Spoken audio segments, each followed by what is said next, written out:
What is this? Somebody help! Help! No one can hear.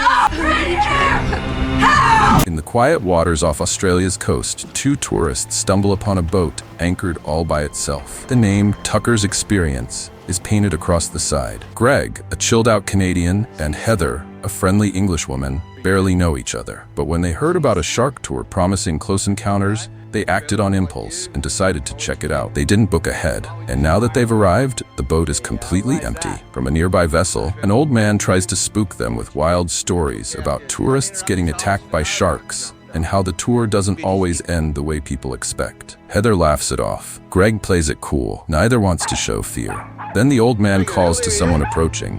A man carrying two heavy buckets, the kind used for raw meat. The old man tells him he won't need the chum, as he's already found him some live fish food. The man turns out to be Tucker, their tour guide. Tucker is friendly at first, but the moment he hears that Greg and Heather aren't a couple, his energy shifts as he starts acting smooth with Heather, who seems to enjoy the attention. Greg explains they missed their water park plans with friends and just want something fun to kill time. Tucker points out that it means no one knows where they are. His words catch them off guard for a moment. Tucker laughs it off, saying that the tour is so extreme, guests should probably write a will before climbing aboard. On board, Tucker keeps the conversation going. He tells them about the day, as a child, when a great white bit him, then let go.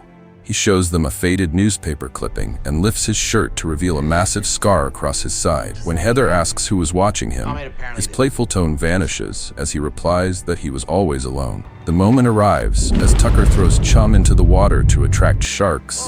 Heather second guesses the trip. The whole idea was Greg's, so he reassures her it'll be fine. However, the moment she spots the first shark fin, she hesitates. Tucker steps in and suggests a calming exercise, telling them to hold hands and close their eyes. Then he suddenly starts singing Baby Shark, the ridiculously catchy children's song, making Heather laugh as the tension melts away. Locked in the diving cage with Greg, Heather panics at the sight of the circling sharks, so Greg gently offers his hand. She tightens her grip on his arm and allows herself to marvel at the surreal beauty of it all. When their time's up, Tucker helps them out of the cage. Greg thanks Tucker for squeezing them into the tour, since Tucker was supposed to be on holiday. But suddenly, Tucker attacks him with a knife and shoves him overboard. Heather's scream pierces the air. Back on land, Zephr, a young American surfer, watches as a young man named Moses desperately asks a cashier for jumper cables, but they're sold out. Moses turns to Zephr for help, but she's not in the mood to play the Good Samaritan and shuts him down. In the parking lot,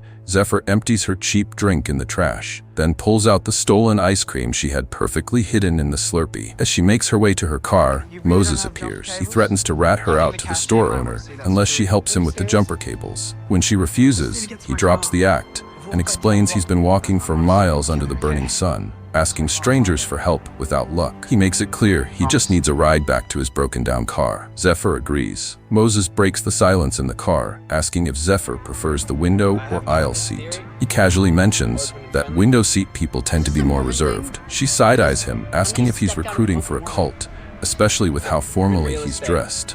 He says he's a real estate agent. She tells him to shut up. They pull up to an expensive-looking high-rise where his car is parked. Zephr spots a surfboard in the back, hops out, and helps him with the jumper cables. As they work, they talk surfing. Then, by some crazy coincidence, discover they like the same music too. Moses thanks her, adding he never would have snitched about the stolen ice cream. There's a beat of awkward silence. Then, without a word, they end up spending the night in her van, parked outside his place. By morning, Moses, already smitten, makes her an elaborate breakfast after learning she usually survives on bread rolls. But when he returns, plate in hand and heart on his sleeve, he finds an empty space where her van was parked. Zephr made sure Moses knew during the night that she belongs to the sea, and land has never held anything for her. At the beach, she realizes she's left her fin key at Moses's place. Spotting a nearby truck, she searches it, calling out to whoever might hear that she just needs a fin key and will return it. Tucker, the owner, appears. He doesn't mind her snooping. In fact, he hands her a spare key and tells her to keep it. Then he says she's brave to surf alone this early. Zephr points out he's alone too. With a quick thanks, she heads back to her van. As Tucker leaves, Moses texts her a photo of the breakfast, asking why she left. She replies with a picture of her bread roll, lying that she wanted to catch the morning waves. When he asks to join, she almost says yes, then coldly replies, "The ocean's open to everyone." Before she can see his reply, Tucker slips a bag over her head, choking her unconscious. He then jabs a sedative into her, ensuring she won't wake up too soon. He dumps her surfboard onto the ground, shoves her into her own board bag, tapes her mouth shut, zips it closed, and drives off, looking, to anyone watching, like a man packing up for a normal day at sea. At his boat, no one is around to see him carry her below deck like cargo. Later, Moses arrives at the beach with a treat for Zephr. Her van's there, but she's nowhere to be found. When he calls, her phone rings inside the vehicle. Somewhere far from that shore, Zephr slowly regains consciousness. She begins to panic upon realizing one of her wrists is handcuffed to the rusted bed frame. She spots Heather, also handcuffed to a second bed nearby. Heather explains that they're locked below deck on Tucker's boat. She speaks slowly, apologizing for the foul smell coming from a bucket in the corner. A sickening detail that reveals to Zephr just how long Heather has been held here. Zephr screams for help, but Heather says no one can hear. They are far out at sea, with no other boats in sight. Meanwhile, above deck, Tucker eats breakfast while watching TV.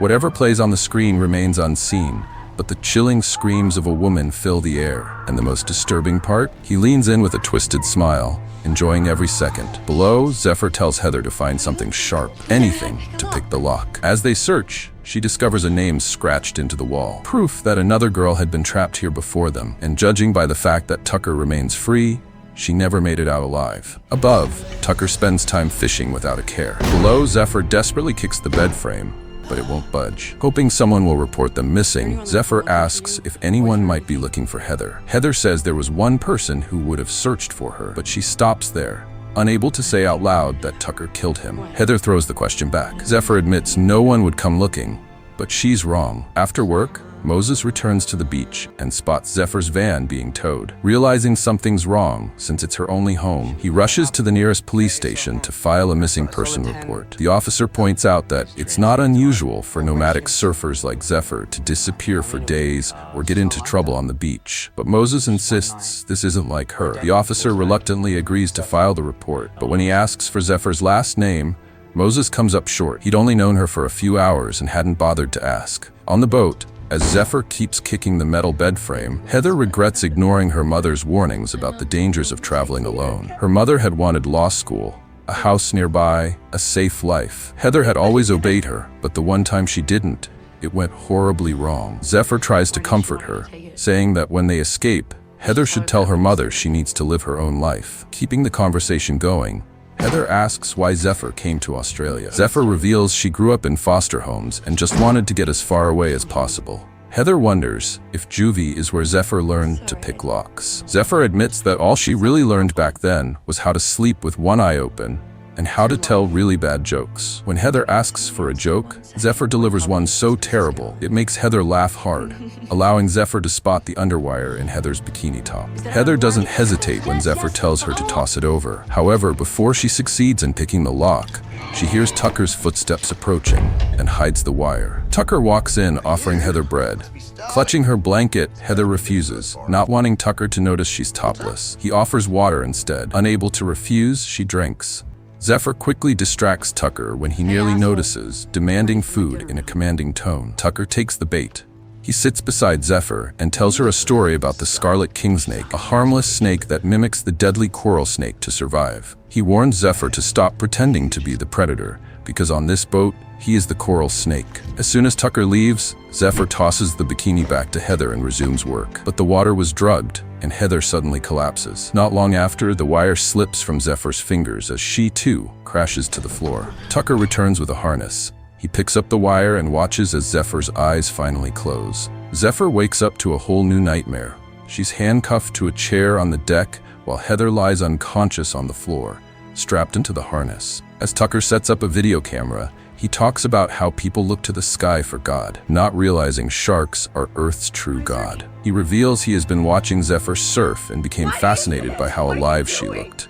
He tells her he feels alive now, just like her. When he cuts a lock of Heather's hair, she wakes up and begins to panic upon realizing she's wearing a harness attached to a crane. As Tucker activates the crane, he explains that sharks don't actually hunt humans, they mistake them for food. Tonight, he's already dumped fish guts into the water to make sure they make that mistake. The sharks arrive, and Tucker lowers Heather into the water, keeping her partially submerged. He adjusts his camera, ensuring he captures every second. The sharks viciously attack Heather, leaving what remains of her above water to slowly fade away. Tucker films it all, even zooming in on Zephyr's terrified face. He tells her this is the greatest show on Earth, and tomorrow night, she will be the star. Below deck, Zephyr scratches Heather's and her own names into the wall, then notices more names beneath the paint. Shaken, she returns to kicking the bed frame, but the metal still won't budge. She screams in frustration, but her voice is drowned out by music above. On deck, Tucker celebrates what he's done. When the music stops, he glues Heather's hair to a fishing hook and attaches it to the VHS tape containing her final moments. He places it with 40 other victim tapes in his collection, then labels a blank one with Zephyr's name. By morning, Moses searches for Zephyr among a group of surfers, but he doesn't find her. However, he spots her broken surfboard washing up on shore and believes she must have drowned while surfing. When Tucker brings food, Zephyr kicks it away. He lectures her about how his actions are similar to sharks maintaining ocean balance. Zephyr counters that sharks represent evolutionary perfection, while he's just traumatized garbage still wrestling with his childhood scars. Tucker refuses to lose control. He reminds her of her humiliating situation, telling her to use the bucket. The moment he leaves, she snaps off the bucket handle, creating a sharp weapon. That night, Tucker enjoys his dinner while watching the footage of Heather's death. Afterwards, he preps a sedative syringe for Zephyr. Returning to her room, he finds Zephyr pretending to sleep, but when he gets close, she jams her weapon into his neck. Tucker collapses, hitting his head on the bed frame. Zephyr grabs his keys to free herself, then searches his pockets, but he suddenly regains consciousness. She heads for the door and tries to close it, but he blocks it. Zephyr runs upstairs, but he catches her, jabbing the syringe into her leg. Despite the pain, she kicks him in the face, sending him tumbling down. The sedative starts taking effect as she reaches the radio. She tries calling for help, but there's no signal. Through her blurry vision, she spots a party cruise ship in the distance. On the deck, she waves and screams, but her weak voice can't compete with the loud music from the distant boat.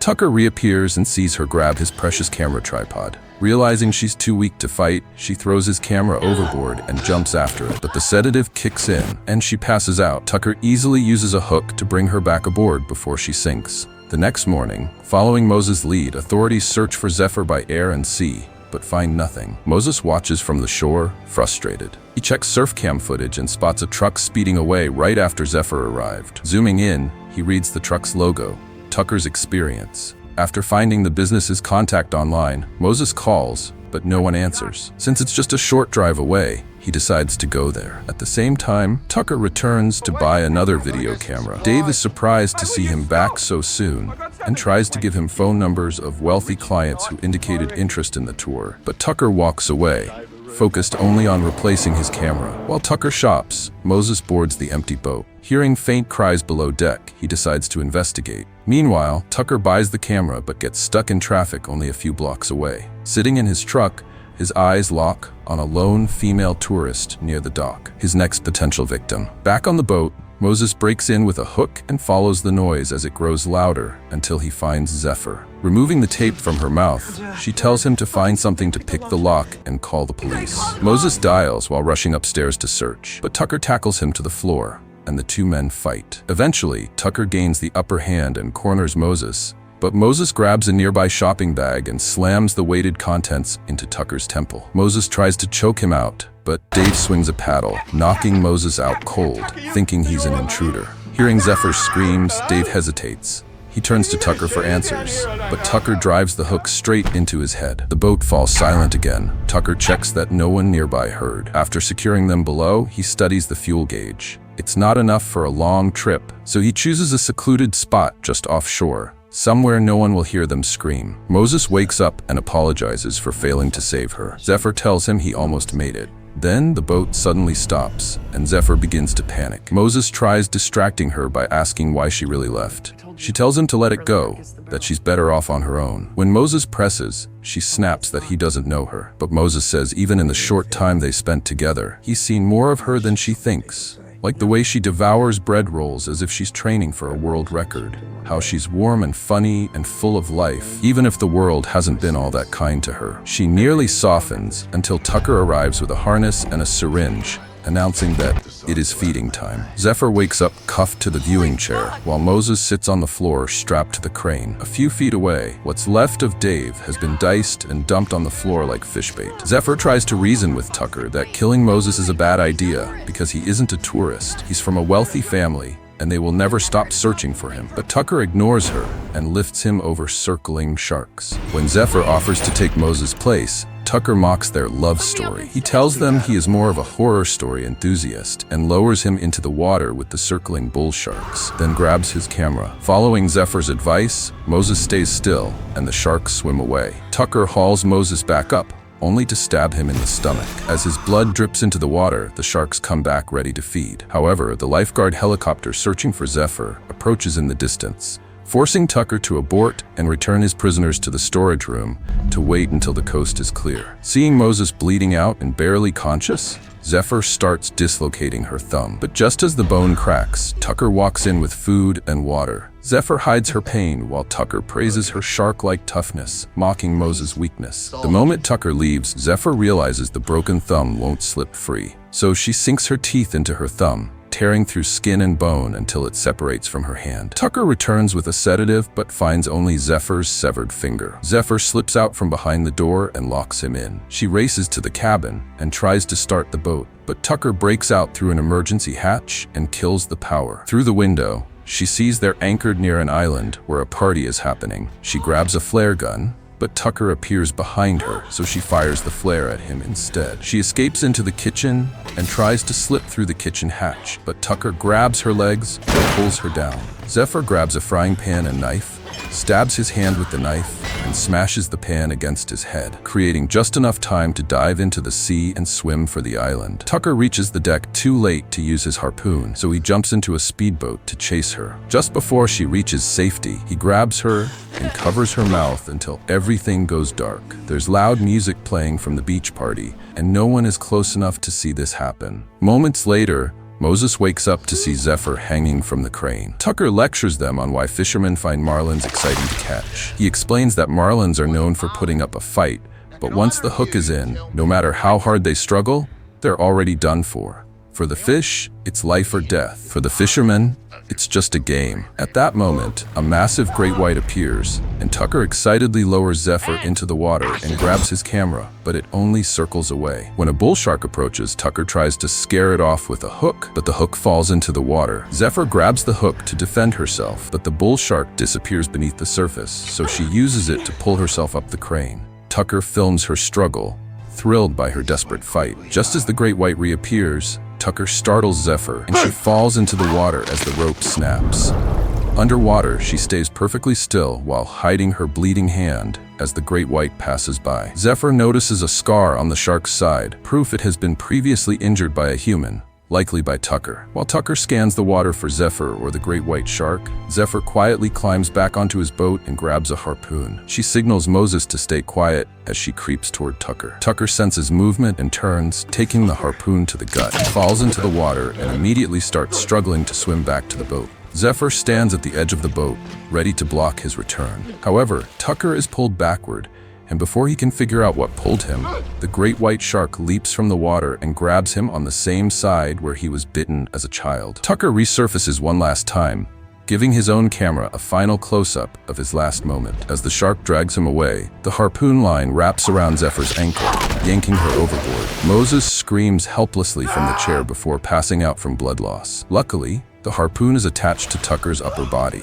and the shark only takes his lower half. Zephr surfaces and spots the party boat in the distance. She swims back to the boat and fires the flare while also shouting for help. The distant boat sounds its horn in response, turning toward them. Zephr rushes to Moses and tries to shake him awake. She tells him she finally has a reason to stay on land. Him.